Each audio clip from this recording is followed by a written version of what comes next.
A soldier walks in a dark place alone. Though protocol demands he wait for support, he pushes forward into a nearby building alone. I can't wait for backup. Sit.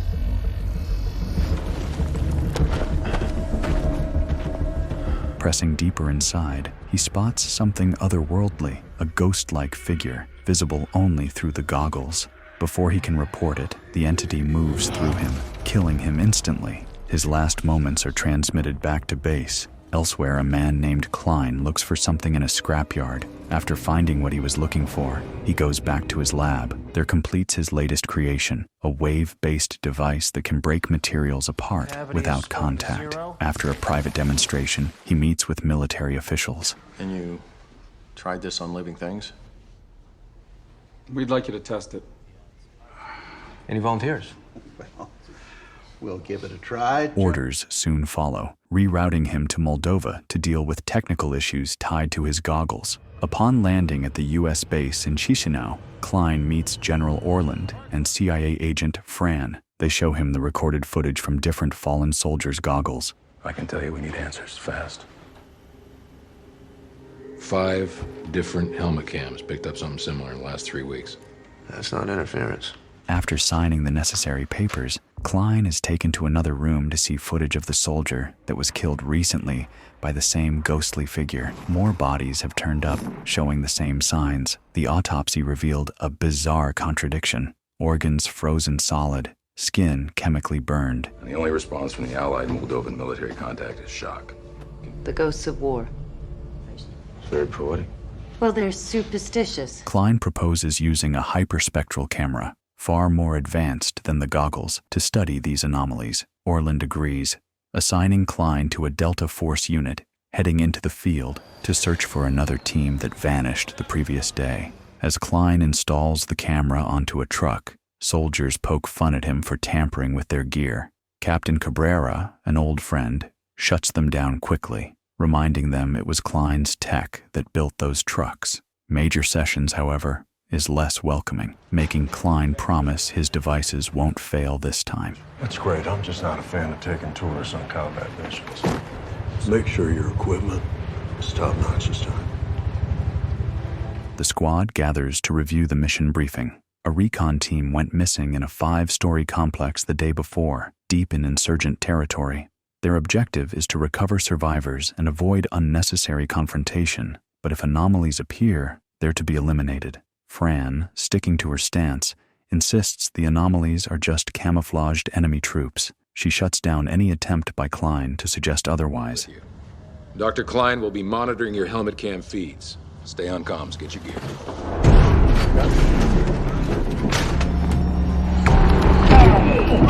The team reaches the building without trouble. The first rooms are empty, but as they explore deeper, they start finding bodies, both allies and enemies, dead in the same grotesque way, frozen inside, but burned outside. Cabrera spots something on the sensors. They find Sergeant Comstock hiding beneath an overturned bathtub. I want you to flip over the top.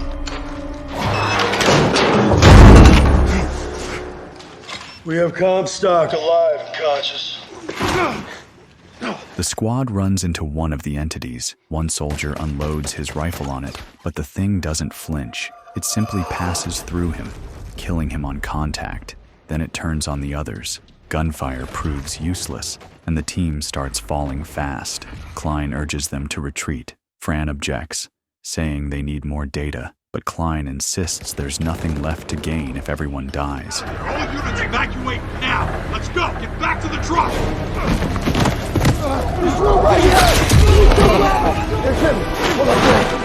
Klein records the ghost with his hyperspectral camera. Its shape is disturbingly human. Confused, he keeps filming. Cabrera tries to fight it off, but is killed too.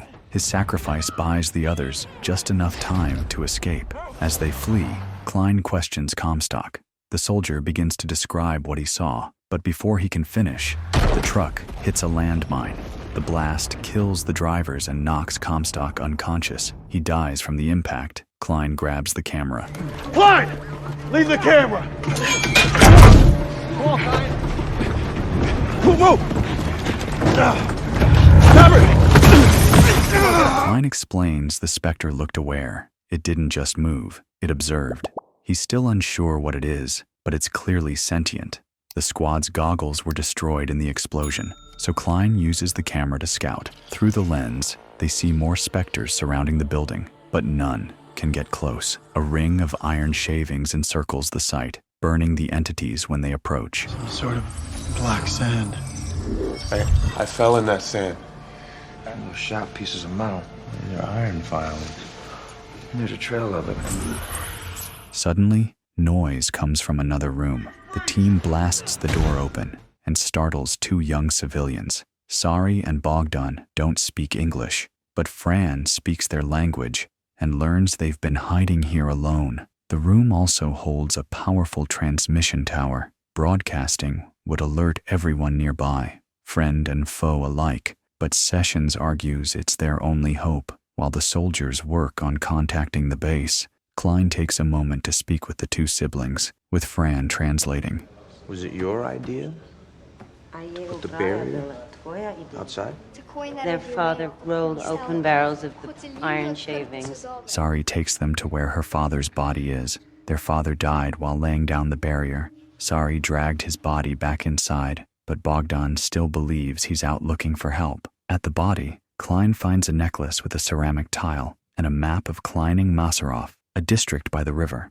Sari doesn't know how her father learned about the iron's effect on the Spectres, only that the sightings began in Masaroff. Back at the factory, the base finally responds. They'll send helicopters and tanks at dawn to extract the team from an open plaza half a mile away. The soldiers argue the location is exposed, but Klein proposes a plan. The factory contains enough iron filings to make improvised weapons that might actually harm the Spectres. Everything in this building. Iron dust. Weaponize it. Dirty bombs. Best idea I've heard all night. As the team prepares, Sari finally tells Bogdan the truth and gives him their father's necklace. Moments later, strange sounds outside send everyone scrambling. Using the new searchlight, they see the Spectres climbing nearby buildings and leaping onto power lines to bypass the iron ring. They went out through the back exit.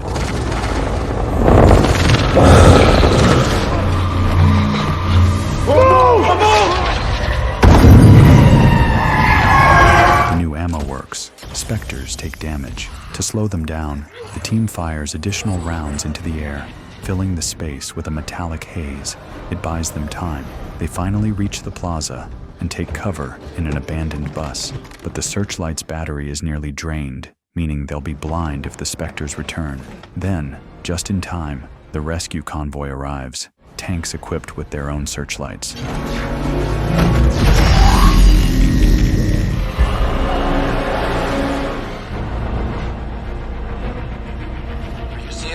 The creatures tear through the new troops and even attack the tanks, smashing their searchlights. But something odd happens. They can't phase through the ceramic parts. Klein notices. As the surviving team prepares to flee again, they realize Bogdan is missing. He dropped the necklace and went back to find it. Sari chases after him, but before she reaches him, a Spectre passes through the boy. He collapses.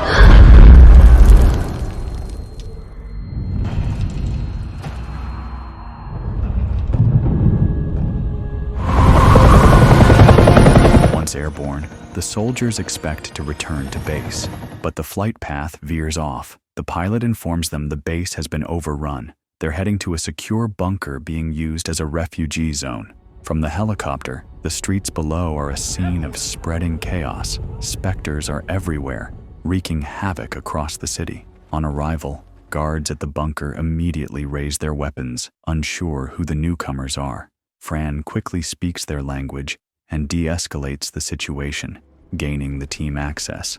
While the soldiers sweep the area to reinforce security, Klein and Fran escort Sari to a medic. She took shrapnel during the escape, and the wound needs tending. This is yours. What did your father do? He worked with ceramic. He made containers for Masaroff. Suddenly, a loud knock shakes the shelter. It's not another attack. General Orland has arrived with the few survivors from the base. He reports that invisible enemies overran them. Only 19 made it out. The retreat was so rushed, no contact could be made with higher command. There's no backup or reinforcements, just the bunker, and whatever plan they can piece together. Tension runs high. Some soldiers want to strike back, others argue it's pointless. The debate halts when Klein steps forward, connecting the final dots. I know what they are. I know what they are! We think it can't be real, but then it kills, so it is real. Someone made it.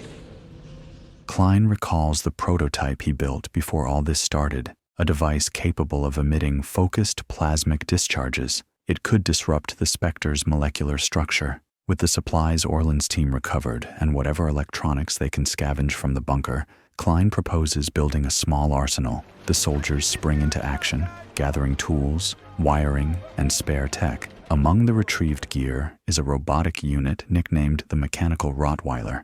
They retrofit it with a new hyperspectral searchlight to serve as mobile recon. What does it fire? It's a focused energy pulse. Should break down condensate. The single largest power plant in the region. As Fran compiles intel from the locals and maps the safest route, the team draws up a plan to strike the source, Masarov. Morale is shaky, but Orland delivers a rousing speech to rally the troops. Then, at dawn, they depart. Then landed, and the Rottweiler led the charge, casting its searchlight over the power plant's outer platform. The first wave of Spectres appears, and the team unleashes their new weapons. Klein's prototype proves effective. The Spectres hit by the new weapons disintegrate, confirming the technology works. With that success, the remaining squads disembark from the helicopters and secure the surrounding platforms.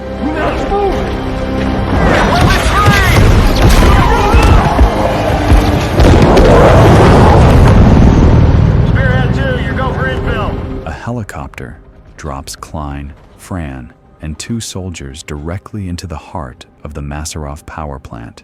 They use a rope to go down there, but Spectres ambush them immediately upon entry. The soldiers stay behind to hold the line while Klein and Fran push deeper inside to find the laboratory. Time is running out. They reach a fortified door, and Fran quickly bypasses the lock, granting them access to the lab.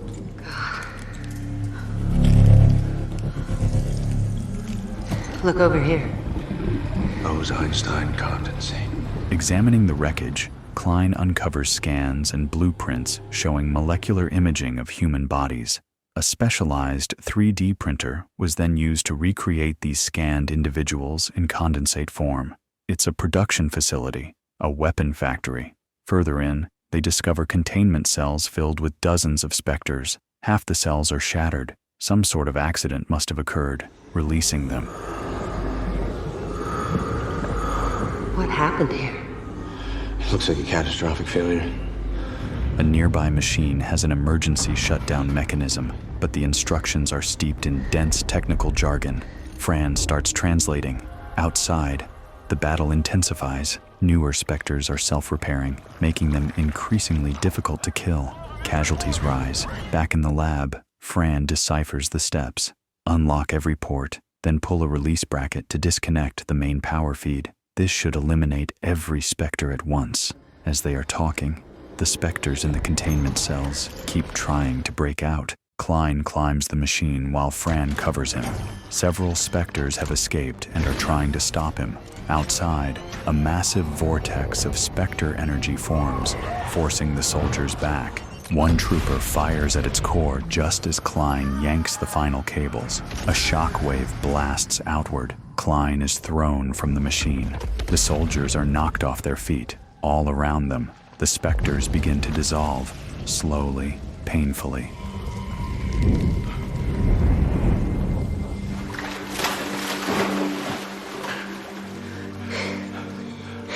He's moving. Klein and Fran hear a strange noise behind a concealed wall. Inside the hidden room, they find something horrifying. Human brains and nervous systems suspended in capsules. These weren't just scans. The scientists had used actual people as control units for the Spectres. The victims aren't dead, but they're far from alive. Klein sees their suffering and begins disconnecting the life support systems. ending their pain. Fran hesitates, warning him to think long-term. Klein simply says, "This is the long term, doing the right thing when no one else will." With the threat eliminated, the military extracts the survivors and relocates them to a new base. Peace doesn't last. Within days, orders come in. Washington wants the Spectre tech salvaged from the power plant for study and replication. They don't stop, do they? I don't think they know how. Klein says his goodbyes to Orland and Fran, just before boarding his flight home. Sorry, finally confident in her English, thanks him. Then Klein departs, leaving behind the battlefield as the others watch.